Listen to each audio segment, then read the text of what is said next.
Hi, my name is Beryl, and this is my colleague Jane. We are principals from Eastern Shores School Board.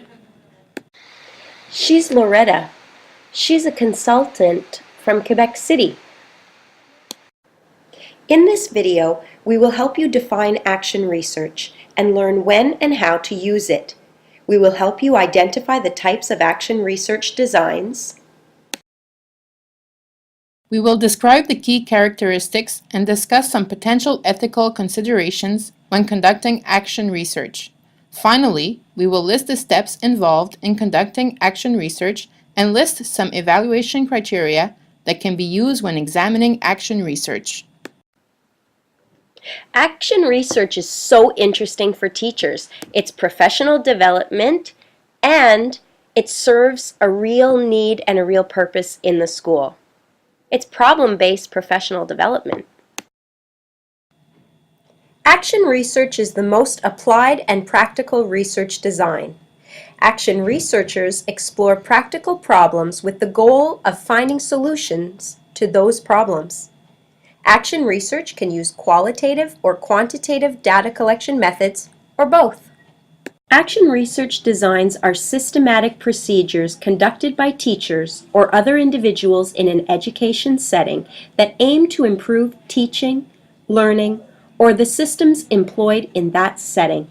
The goal is to improve their individual practice. Educators reflect about problems, gather data, and implement changes based on their findings. In other words, educators take action by participating in research. 3 stages mark the development of action research. The first stage was the identification of a process for solving societal problems. The second stage looked toward practice and the need to have practitioners, such as teachers, get involved in their own solutions. The third and most recent phase involves a participatory approach where groups or communities work together to assume the responsibility for change. The social psychologist Kurt Lewin coined the term action research in the 1930s. Lewin's approach introduced many of the modern ideas of action research, a process of steps, participation, the democratic impulse of involvement, and the contribution to social change. There are many benefits to action research. It encourages change in the schools, it fosters a democratic approach to education, and it empowers individuals through collaboration on projects. It positions teachers and other educators as learners who seek to narrow the gap between practice and their vision of education. It encourages educators to reflect on their practices, and it also promotes a process of testing new ideas. There are 2 basic research designs. Practical action research identifies the role of teachers as learners, researchers, and reflexive practitioners. Participatory action research has a social or community orientation, and research contributes to changes in society. Mill's dialectic action research spiral is a model that is intended to help identify the steps that teachers or other educators may use in conducting their own practical action research. The first step involves identifying the area of focus, which includes self-reflection, reviewing the literature, and establishing a plan for the action research.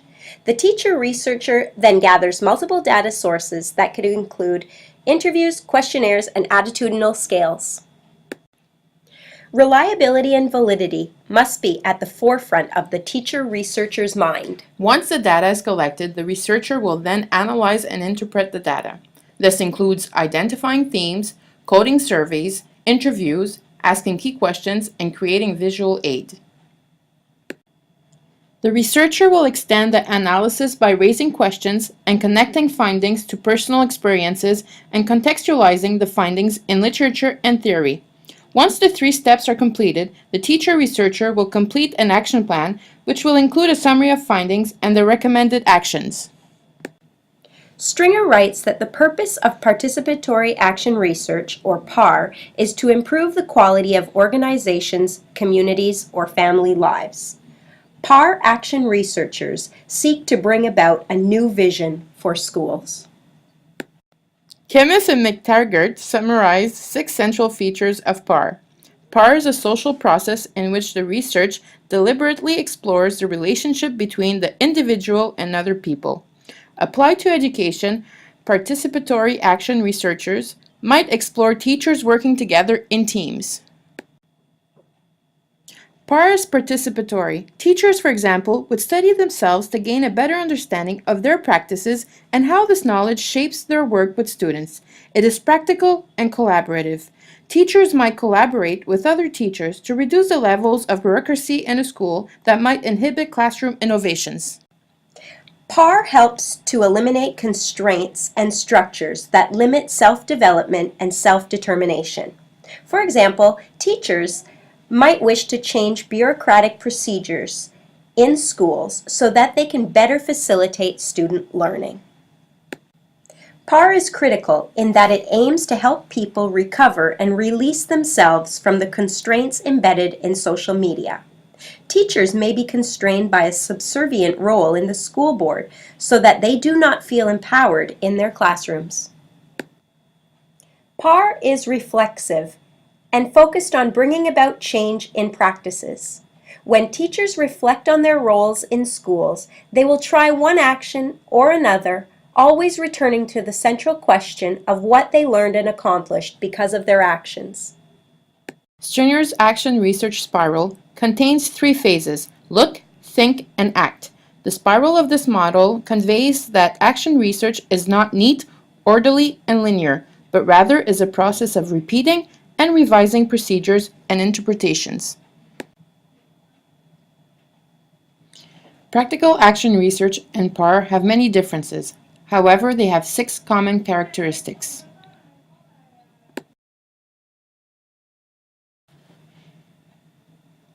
A practical focus, the aim of action research is to address an actual problem in an educational setting, working with practical issues that will have immediate benefit for education.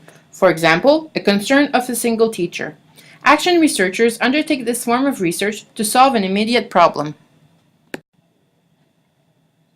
The teacher-researcher's own practices is when researchers engage in a study, they are interested in examining their own practices rather than studying someone else's practice. They turn the lens on their own educational classroom, school, or practices. It is a form of self-development. Collaborative action research encourages participation from various stakeholders. These participants will need to establish acceptable and cooperative relationships and will need to communicate in a sincere way. The participants may review results, collect data, and have various roles in the research. Mrs. Smith is the principal of a large elementary school with an enrollment of 400 students. She is being approached by the chairperson of the governing board to include a full-day kindergarten into the school organization.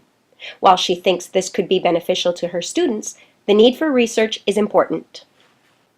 With assistance from a Bishop's University professor, Mrs. Smith realizes that participatory action research would be the best research design to address this research question. Representatives from various stakeholder groups would convene to study the issue. A system change of this magnitude affects each stakeholder differently. School organization would be changed, so this affects human resources from teachers to bus drivers, but also the availability of facilities. Parents may need to look for alternate daycare to correspond to a new daily schedule. Most importantly, this collaborative action research would examine the literature and the school context to develop a theoretical framework for the full-day kindergarten in order to develop the most evidence-based classroom model. Dynamic process. This process involves reflecting, collecting data, trying a solution, and spiraling back to the beginning of the process. It gives the participants the opportunity to go back and forth while participating in the action research.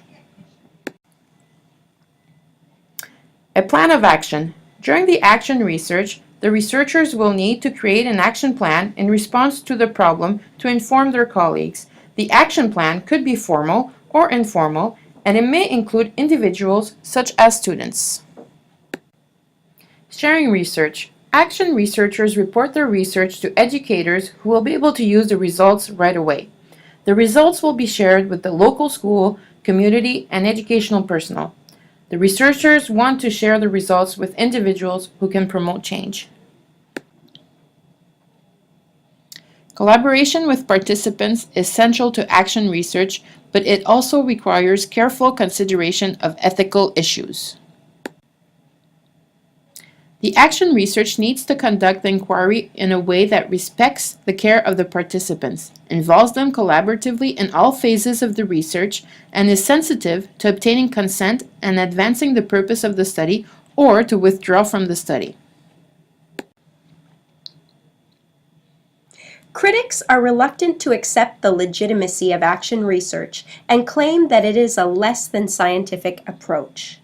These critics view it as too informal and conducted by teachers who are not formal academic researchers.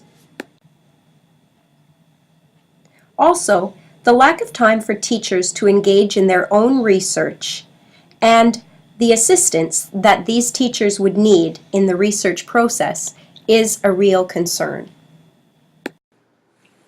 I will discuss the steps taken when one is conducting an action research study. I'll be discussing the 8 steps mentioned in the Creswell book. However, it's also important to mention that because action research is very flexible and dynamic, there is no one way of how to proceed with this research design. If and where appropriate, researchers may find themselves skipping steps or rearranging their order. So the first step is asking yourself if this is the best design to use for your research. Action research is a form of inquiry, so this is where you ask yourself what it is you want to study. This design can be used for addressing a particular problem in your context or your learning community, where you seek to solve a particular problem.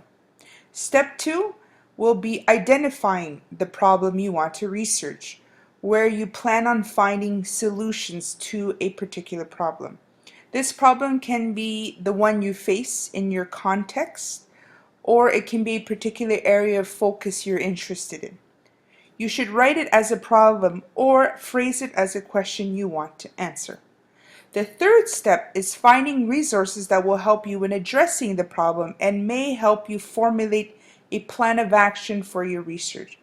The resources could include literature, existing data, university personnel or expertise in the particular area of focus you want to research. Step 4. Step 4 is where you develop a research plan. This is where you identify the specifics to your research, involving deciding who will provide the data, how many participants, what rapport and support you expect, filing a proposal for the review board, deciding what type of data you need to collect. Either it will be qualitative or quantitative, or both. Looking at the image. According to Creswell, there are 3 dimensions of quantitative, qualitative sources which are based on the 3 E's. The first E is experiencing. This is done through observation and field notes. Examples, participants, observers, or passive observers. The second E is inquiring, asking people for information, interviewing people, asking them to fill out questionnaires, attitude scales. The third E is examining, using and making records. So this, for example, could be journals, maps, audio tapes, videotapes. It's important to keep an accurate record of data. Organize your data on themes or numeric order. Evaluating an action research. Evaluation of an action research study is based on assessing whether it addresses the following: a practical issue or problem, involves multiple of sources of data, proceeds with collaboration with participants, conducts a plan of action based on results, then reflects both the researcher participants' growth on improved changes made to practices. We would like to thank you for taking the time to listen to this presentation. We hope you enjoyed it, and more importantly, we hope that you have learned more about action research. Have a great day and welcome in the world of research.